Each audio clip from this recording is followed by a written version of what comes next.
Vem cá, tem coisa que parece piada, né? Dá uma olhada nessa matéria. O PT, sim, o Partido dos Trabalhadores, tentará derrubar o governo do Donald Trump. Meu amigo, não é brincadeira.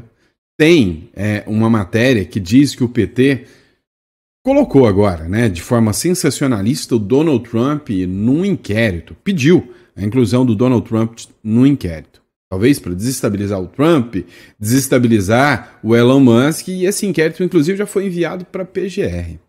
Vem cá, você acha que o PT tem cacife para isso? Não sei. Agora, uma coisa eu te digo, eu tô adorando ver o PT cutucar a onça com a vara curta. Outra matéria que a gente vai tratar nesse editorial ainda é essa matéria da Gazeta Brasil. Pois é, tá rolando tensões com o Donald Trump. E no meio dessas tensões, o que o PT faz? Manda realizar exercício militar bem ali do lado da fronteira. Tá parecendo, né, até que quer que o Donald Trump resolva tomar uma medida mais drástica, né? Eu disse para vocês, durante muito tempo, que o Lula estava torcendo, caçando, cutucando para o Donald Trump impor sanções e tarifas ao Brasil. Vocês lembram que eu falava, não, o Lula está querendo que o Trump ponha sanções e tarifas ao Brasil para poder jogar a culpa no Trump da desgrama econômica, né? Se é que a gente pode falar, que está acontecendo no Brasil. Então ele ia falar, olha, tá vendo essa picanha que não veio, a tragédia econômica, o colapso que pode acontecer em 2027, é culpa do Trump. É o que ele buscava. Agora, eu tô com medo, e vocês viram que eu tava certo, mas agora eu tô com medo do negócio escalar um pouquinho mais. Eu tô achando que o Lula tá querendo mesmo é que o Trump venha com o porta-aviões pro Lago Paranoá. É o que eu tô imaginando que possa acontecer. Vamos lá. Sobre o conflito na Venezuela ainda, acabou de vazar imagens divulgadas, né, das primeiras operações militares dos Estados Unidos já destinadas ao confronto com a Venezuela. E a gente vai falar sobre isso aqui também. Outro ponto também que chamou muita atenção é uma matéria da Jovem Pan, onde deixou claro que o Tarcísio de Freitas pode ser um nome forte para 2026, tentando negociar com o Donald Trump. Ele quer alinhamento com o Donald Trump. A Jovem Pan acabou de especificar que o Tarcísio de Freitas terá um encontro direto com o presidente dos Estados Unidos, Donald Trump, o que gera um conflito com o Lula, né? Enquanto o Lula quer ser o oponente, o opositor direto do Donald Trump, o Tarcísio quer estreitar laços. Talvez quem não gostou nem um pouquinho disso foi o Eduardo Bolsonaro, mas nós vamos falar sobre isso também. Isso e muitas outras pautas, né? O nosso editorial está completo de informação relevante. E a última informação que a gente vai trazer vai te deixar de cabelo em pé. Pois é, você já sabe o plano que eles têm, né? Bolsonaro eliminado de toda forma. Só que agora o Metrópolis acabou de fazer uma matéria dizendo que o Alexandre de Moraes já tem um plano, e o plano dele é mandar o Bolsonaro para Papuda. Agora você imagina, com criminosos perigosos, com gente que odeia o Bolsonaro lá dentro, qual vai ser o fim do Bolsonaro? Vamos falar sobre tudo isso nesse editorial, então não esquece, inscreva-se no canal, curta, compartilha, é sempre importante o seu apoio aqui conosco, tá bom? Então dá uma força aí pra gente, mandando esse editorial para o maior número de pessoas o possível. Esta semana eu avisei para vocês que eu estou com alguns deveres a mais, né, dentro das empresas e do escritório, então eu estou atrasando os editoriais, mas logo, tá na hora certinha, tudo volta ao normal, tá bom? Bora para cima? Vamos começar de matéria? Então, vamos para a matéria. O seguinte, pessoal, quando a gente pensa que já viu de tudo, sempre tem um jeitinho do PT avacalhar um pouquinho mais. Olha essa matéria aqui do 360 Diário. Eles republicaram uma matéria do Metrópolis que diz o seguinte: o PT aciona a PGR e acusa Trump de influenciar o partido de Bolsonaro. Não, você não entendeu errado. Agora, o PT quer que a PGR abra um inquérito, uma investigação, um processo contra o Donald Trump. Eu já falei dessa matéria ontem e eu observei um prisma. O PT sempre quis e quer o fim da oposição. quer que o PL perca, inclusive, né, a sua autorização de funcionamento. Assim, sem oposição, é muito mais fácil de governar. Agora, outro ponto que a gente precisa falar é sobre o impacto real que isso acarreta em relação ao Donald Trump. É lógico. Dá uma olhada. PT tentará derrubar o governo de Trump usando a PGR em acusação contra Bolsonaro, Musk e o presidente dos Estados Unidos. Cá entre nós, o PT fez uma acusação bem mequetrefe dizendo, né, utilizando um discurso aí da ex-mulher do Valdemar da Costa Neto, dizendo que o Donald Trump tentou influenciar dentro de um partido aqui no Brasil e por isso o Donald Trump tem que ser considerado o inimigo do Brasil. Dá uma olhada no que diz a matéria aqui. O Partido dos Trabalhadores protocolou uma representação na PGR em 25 de agosto de 2025, acusando o presidente dos Estados Unidos, Donald Trump, de interferir no Partido Liberal. Sim, eles apresentaram uma denúncia, uma proposta de uma denúncia-crime contra o Donald Trump. Ele deve estar adorando, né? Isso aí. A denúncia, encabeçada por Leandro Carvalho Bastos, que é conselheiro de ética do PT em Sapucaia do Sul. Cara, eu fico pensando, né? Conselheiro de ética do PT. Esse cara não deve trabalhar muito, não, né? Não deve ter muita ética para ele analisar, né? Vamos ser sinceros. Agora, dá uma olhada. Ele disse que o Donald Trump tentou influenciar o PL com o apoio do Bolsonaro para assumir o controle do partido. Então, estaria o Donald Trump fazendo um conluio contra um partido brasileiro.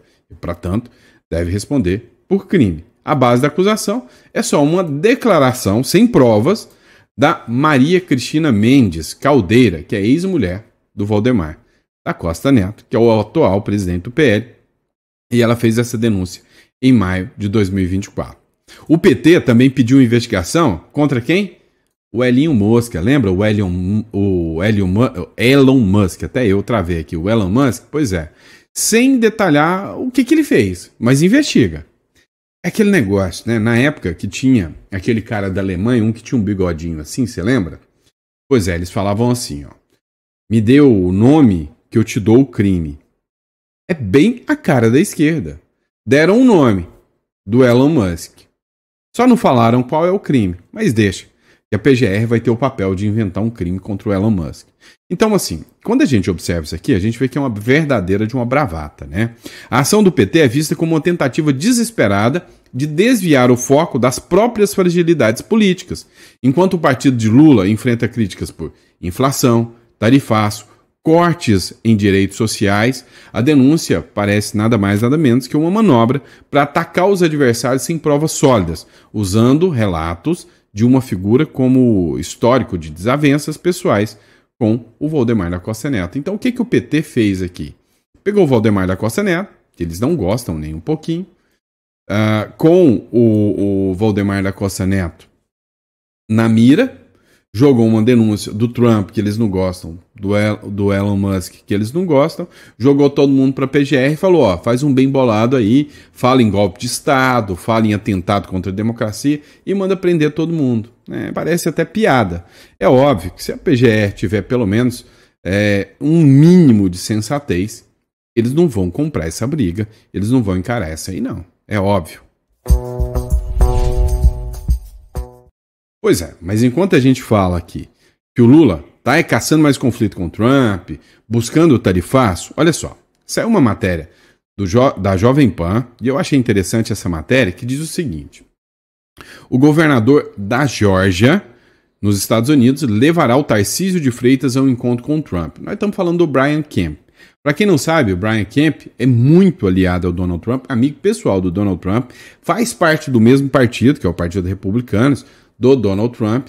Ele tem laços já antigos, né? O estado da Geórgia, o estado de São Paulo, né? Uma máquina de produção aqui do Brasil, que é o estado de São Paulo, tem laços antigos com o estado da Geórgia. E aí, por causa desses laços antigos, o governador da Geórgia, que é o Brian Kemp, falou, ó, Tarcísio, eu vou te levar para estar direto com o Donald Trump.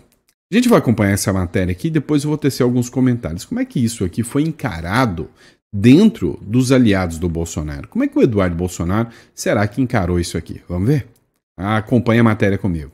Essa conversa dele com o governador da Geórgia foi rápida, mas proveitosa, justamente porque deu esse sentimento de pode acontecer mais alguma coisa. Boa tarde para você também, para o Bruno, para todos que nos acompanham aqui em tempo real. Olha, esse encontro aconteceu ontem à noite no Palácio dos Bandeirantes. Eu disse que foi um encontro breve porque realmente não durou mais de 10 minutos a conversa entre o governador da Geórgia, Brian Kemp, e Tarcísio de Freitas aqui em São Paulo, mas proveitosa porque uma fonte me disse o seguinte, que Tarcísio de Freitas ouviu do governador da Geórgia a seguinte frase, que vários governadores norte-americanos estão planejando conversar com o presidente dos Estados Unidos, Donald Trump, justamente sobre as tarifas impostas ao Brasil. Então, quer dizer, tem mais de um governador incomodado e querendo levar esse assunto ao presidente norte-americano. Por isso, então, o governo de São Paulo sentiu esse cheirinho aí de esperança no ar. Aqui no estado de São Paulo, a gestão municipal sentiu um alívio quando alguns itens importantes para o território, como suco de laranja e aviação, ficaram de fora, ficaram isentos do tarifaço. Mas ainda tem preocupação principalmente com 3 setores, de máquinas, café e também de carnes. Então a expectativa agora é que a negociação possa melhorar nesse sentido. Uma outra apuração interessante é que quem intermediou essa conversa do governador da Geórgia com Tarcísio de Freitas foi Gabriel Escobar, que é o encarregado de negócios dos Estados Unidos aqui no Brasil. Foi com ele que Tarcísio se reuniu mais de uma vez quando o tarifaço foi anunciado, e inclusive fez aquela reunião grande no Palácio dos Bandeirantes que nós acompanhamos, com representantes da indústria e do agronegócio paulista para conversar com ele. Então, foi ele que trouxe então, o governador da Geórgia para essa conversa e essa sinalização importante aconteceu. Tarcísio de Freitas chegou a publicar uma foto dos dois nas redes sociais e escrever que foi um momento importante, principalmente para relembrar as relações entre Brasil e Estados Unidos e destacar a importância do diálogo e da diplomacia internacional. Hoje, mais cedo, ele também participou de uma reunião, essa mais extensa, com representantes do Ministério do Comércio Exterior do Canadá. O que eu apurei sobre essa reunião especificamente é que ela não tinha a ver, a princípio, com tarifaço, já estava previamente marcado, inclusive tinha a presença de vários secretários estaduais nessa reunião para dialogar sobre vários assuntos que não só ali exportação, né? Mas claro que o tarifaço acaba entrando já para aproveitar essa reunião. Então foram aí encontros importantes para o governador no Palácio dos Bandeirantes entre ontem à noite e hoje de manhã, Márcia. Pois é, pessoal. Agora, preste atenção em alguns pontos. Você viu que ali estava o Zema, o Caiado. Você tá ligado que eles fizeram um pacto de sangue, né? Pacto de sangue não, pacto eleitoral. Você sabe que eles deram uma declaração conjunta que disseram: a gente concorre e não debate, não se engalfinha. A gente concorre no primeiro turno e a gente se alinha no segundo turno. O que eles quiseram dizer com isso? Olha, todos os governadores vão lançar suas candidaturas próprias. O Lula, né, não tem força nenhuma para ganhar num primeiro turno. Então, mesmo que tenha mais candidatos de direita, isso não vai dividir a ponto de deixar sem um candidato de direita no segundo turno. Pelo contrário, do jeito que as coisas andam, na minha visão, pode acontecer igual na Bolívia, né? 2 candidatos da direita no segundo turno. Mas eles disseram o seguinte: se tiver um candidato de direita que foi para o segundo turno, seja Caiado, Zema ou Tarcísio, todo mundo vai apoiá-lo. Está surgindo um núcleo paralelo fora do bolsonarismo, mais ligado ao bolsonarismo, para ter uma candidatura própria. Agora vem cá. Todo mundo sabe que o queridinho é o Tarcísio. Não é novidade para ninguém. E aí, agora para pensar o seguinte. Imagina, o Lula falando besteira, falando asneira o tempo inteiro, o Tarcísio de Freitas vai até o Trump, junto com o governador da Geórgia, sai de lá com uma proposta dizendo o tarifaço vai acabar graças ao Tarcísio. Imagina a seguinte cena, o Trump falando: olha, graças ao Tarcísio de Freitas, nós resolvemos negociar, eu vou dar mais tempo para o tarifaço, vou salvar a indústria brasileira, graças ao Tarcísio de Freitas, não ao Lula, ao Tarcísio. Isso vai dar um moral gigantesco. E aí ele fala o seguinte: olha, mas eu vou continuar colocando as sanções pelo que vocês estão fazendo com o Bolsonaro, vou alcançar agora as sanções sanções, Magnitsky, investigação da seção 301 e tudo isso é culpa do Lula. Você já imaginou o impacto eleitoral que tudo isso vai dar? Agora vem cá, tem uma ala ligada ao Bolsonaro que está incomodada com tudo isso. Acha que o Tarcísio está se aproveitando, né, da vulnerabilidade do Bolsonaro com a prisão domiciliar, com um policial na cola dele, dormindo lá dentro da casa dele, está incomodado, né? E aí o pessoal falou o seguinte, olha, o certo do Bolsonaro fazer era o seguinte, exigir do Tarcísio uma declaração logo de que ele vai ser candidato à reeleição e não candidato a presidente para parar com essa especulaçãozinha. Tirar a Michelle de ideia de ser candidata a Senado e já declarar logo a candidatura dela à presidência da República. Aí você já veria o que aconteceria, se todos os governadores iam apoiá-la ou não. A minha visão é que eles já estão buscando até a ineligibilidade da Michelle Bolsonaro. É isso que eu estou vendo, tá bom? Essa aqui é aquele tipo de matéria, né, de arrancar a unha do dedão. Essa é tensa. Dá uma olhada. Em meia tensão com os Estados Unidos. Ou seja, os Estados Unidos já estão mandando tropas aqui para o Caribe. E pelo tamanho, né, pelo impacto, os Estados Unidos não veio de brincadeira, não. Ele quer minar o narcotráfico, ele quer minar governos ditatoriais de esquerda aqui na América Latina. Ele deixou bem claro isso aí. Agora, em meio a tensões com os Estados Unidos, o Brasil realiza exercício militar próximo à fronteira com a Venezuela. Cara, cá entre nós, o jogo já está se desenhando. O Brasil, você realizar exercícios militares próximos de fronteira é meio que um sinal de, sabe, de confronto, né? É mais ou menos você está no meio daquela discussão ali, você levantar as mãos e falar, então vem. Pelo amor de Deus, é sacanagem, né? O ministro da Defesa, José Múcio Monteiro, determinou a realização da Operação Atlas, um exercício militar conjunto do Exército, Marinha e Aeronáutica, programado para o fim de setembro. A operação envolve deslocamento de tropas de cerca de 30 quilômetros da fronteira com a Venezuela. A informação foi divulgada pela Folha de São Paulo. Nesta quarta-feira, ainda conforme o veículo, o governo brasileiro reforça que não há relação com a crise internacional envolvendo o ditador Nicolás Maduro e os Estados Unidos. O treinamento será realizado nos estados do Amazonas, Pará, Amapá e Roraima, mobilizando efetivos de outras regiões do país. Tá bom, não tem nada a ver, mas já gerou especulação. Você não entende que em momentos de tensão você precisa às vezes saber recuar? Tá bom, eu já tenho um evento marcado. É mais ou menos o seguinte, né? Você tem sua namorada aí, você é casado, você tem seu relacionamento, né? Ou seu rolo, seja o que for. De repente, no meio do caminho você termina, mas já tava com a festa de aniversário marcada. Aí você vai, porque já estava marcado. Lógico que você não faz isso. É a mesma coisa. Se já tem uma tensão próximo da fronteira com a Venezuela, eu tenho um evento lá e eu sei que esse evento vai gerar tensão, muda de local, muda de localidade. Ou seja, o intuito aqui, a gente sabe, é sim confrontar, é dar aquela boa e velha cutucada no governo americano. Agora, se o Brasil está achando que pode, aí é problema do Brasil. A G1, o Globo, fez uma publicação mostrando que os Estados Unidos divulgaram as imagens das embarcações que foram enviadas para a costa da Venezuela. Agora, a grande questão que eu te falo é isso aí que os Estados Unidos têm para entregar. Você acha que o Brasil está interessado em enfrentar isso aí? Você acha que o Brasil vai durar muito tempo se entrar numa treta dessa? Olha, é aquele negócio, deixa cada um com seus problemas. Deixa o Maduro para lá, deixa ele se virar para lá. É a melhor coisa que o Lula poderia fazer hora dessa. Agora, a especulação é que se literalmente o Maduro cair, o que o Maduro tem para falar?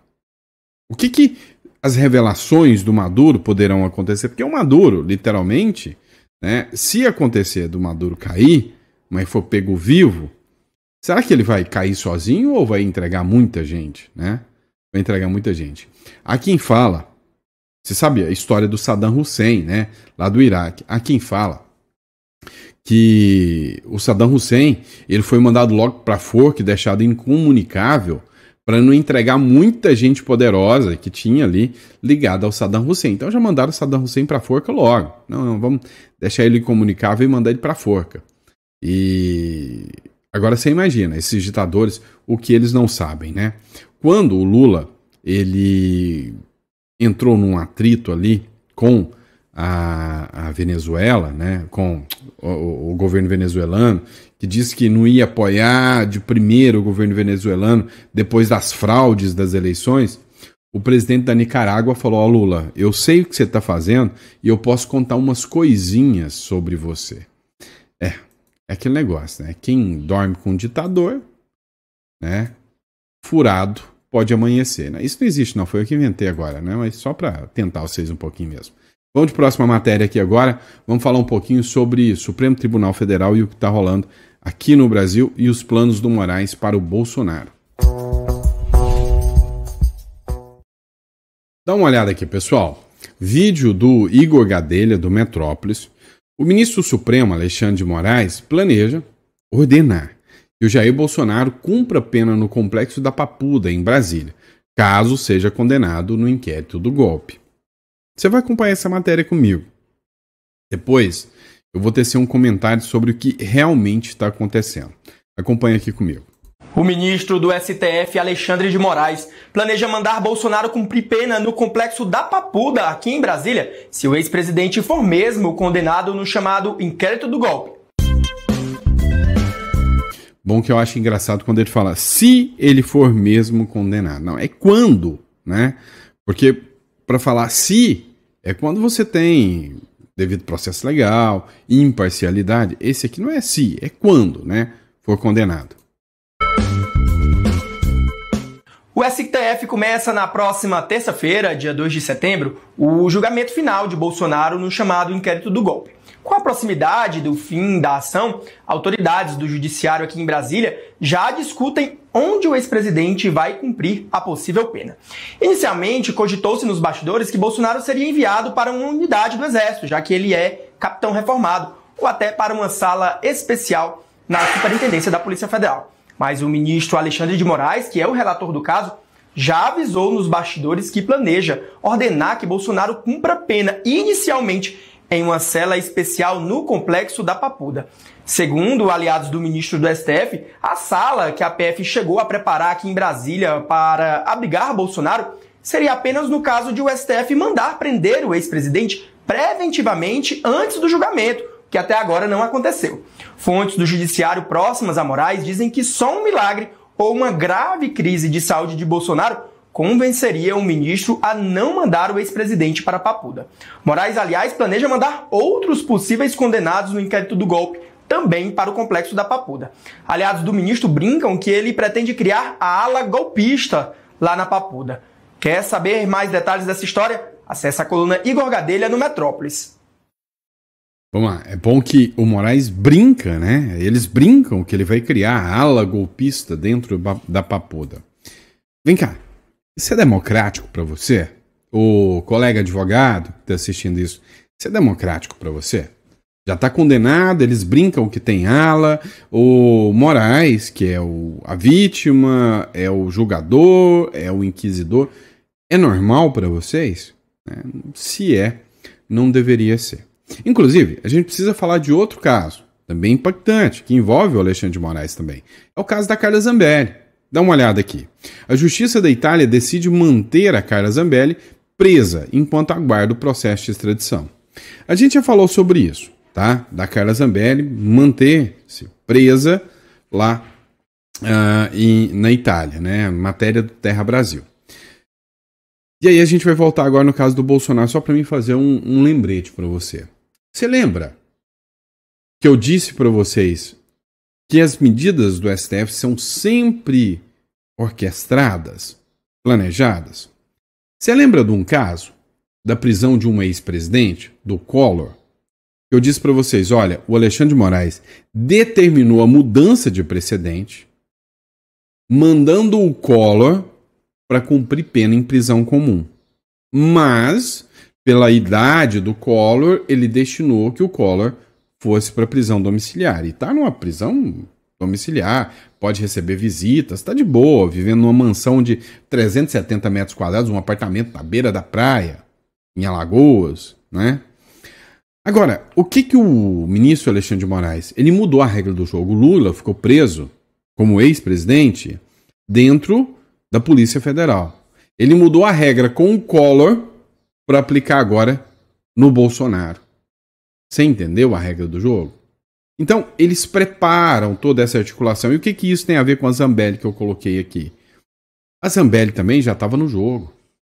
Quer saber o porquê? Dá uma olhada nessa publicação aqui. Foi publicada pelo irmão da Carla Zambelli, o Bruno Zambelli, um trecho da matéria da revista Oeste. Urgente. O gabinete paralelo do ministro Alexandre de Moraes perseguiu a Carla Zambelli, abre aspas. É para ferrar essa mulher. Isso é justiça imparcial? Sei não, hein? A Vaza Toga, trocas de mensagens de outubro de 2022 mostram como auxiliares do ministro Alexandre de Moraes, então presidente do Tribunal Superior Eleitoral, perseguiram a deputada federal Carla Zambelli. O conteúdo, obtido com exclusividade por Oeste, expõe um ambiente de hostilidade contra a parlamentar, presa na Itália desde 22 de julho deste ano e alvo de ações no Supremo. No dia 10 de outubro, Eduardo Talhaferro, então chefe da Unidade Especial de Combate à Desinformação do TSE, compartilhou num grupo de WhatsApp um link de um vídeo publicado pela Carla Zambelli no Facebook. O material está fora do ar atualmente. Aspas para o Talhaferro, ela está pegando pesado agora, antes de acrescentar que salvaria a postagem no site Verifact para impedir que fosse perdida. A mensagem provocou reação imediata de Marco Antônio Vargas, juiz auxiliar de Moraes no TSE e responsável pelas questões jurídicas e processuais da corte durante a presidência do ministro. Boa, afirmou. Esse post é bom de ferrar com essa mulher, fecho aspas, para o Marco Antônio Vargas. O comentário foi celebrado por Ayrton Vieira, auxiliar de Moraes, que reagiu com um emoji de aplausos. No dia 9 dias depois, em 19 de outubro daquele ano, Zambelli voltou a ser assunto. Na ocasião, Vargas compartilhou um vídeo publicado pela parlamentar no Instagram. Aspas, novamente. Absurdo é a idiota dizer que tem orgulho da mãe. Fecho aspas. Referindo-se à gravação em que a parlamentar faz uma homenagem à mãe. Talhaferro reagiu em tom de ironia. Aspas. Vamos fazer uma surpresa para a diplomação. Risos. Fecha aspas. Estou documentando tudo. Na mesma data, o assessor Ayrton Vieira escreveu o seguinte. Hoje o ministro disse que assinaria o bloqueio da conta dela. Ou seja, a deputada federal mais votada de São Paulo, aliás, a mais votada do Brasil, com mais de 1 milhão de votos aqui em São Paulo, estava sendo monitorada desde o começo de novembro, aliás, se não me engano, outubro, novembro de 2022, ou seja, logo após a eleição, na verdade já antes da eleição. Por quê? Por que isso estava acontecendo? Qual que era a acusação contra o Carla Zambelli? Postar coisas que os ministros Alexandre de Moraes não gostava? Qual que era o crime, ou suposto crime que ela estava cometendo? Lembrando que não existe no Brasil crime de fake news. Não existe crime de notícias falsas no Brasil. Não existe crime de desinformação no Brasil. Isso são invencionices de um Supremo fora de controle que está perseguindo opositores políticos de quem nomeou a maioria dos ministros no Supremo. Lembrando que Carla Zambelli está presa na Itália, né, e foi acusada somente em 2024 pelo famoso hacker lá, né? Então por que o Supremo está monitorando 2 anos antes a deputada mais votada do Brasil? Qual que era o problema? Qual que era a razão? E a condenação que ela sofreu, completamente desproporcional em relação ao que diz o Código Penal, mais de 10 anos de prisão. Sobre a Vaza Toga. Pois é. Aí a grande questão é a imparcialidade desse tribunal. Então, assim, a defesa, com toda certeza, deve estar utilizando esse material, este conteúdo aqui, para poder estar apresentando lá para a Justiça da Itália, né? Agora, fica absurdo como eles tapam o sol com a peneira, né? Por muito menos ficavam gralhando e gritando que a Lava Jato era imparcial. Agora, quando eles escancaram, esfregam na cara deles a verdadeira imparcialidade, eles fingem que não é com eles, né? É bem típico da turma do PT, não é? E é isso, pessoal. Muito obrigado pela confiança, pela credibilidade. Agora vem cá. Você pode estar na pele da Carla Zambelli, você pode virar alvo por causa do que você publica ou por causa de um juiz simplesmente não gostar de você. E aí eu te pergunto, você tem um plano B em relação a isso? Tinha que ter. Vem cá, se você for alvo de perseguição judicial, e isso é passível de acontecer aqui no Brasil, você não queria ter o direito, a dignidade de ir para outro país e continuar sua vida lá como um residente, não como um ilegal? Então, aproveita enquanto você tem a possibilidade para estar gerando aí, né, uma segunda residência, e principalmente num país que tem melhores condições, um IDH melhor que o Brasil, tem melhores condições de trabalho, melhores condições de investimento, impostos menores.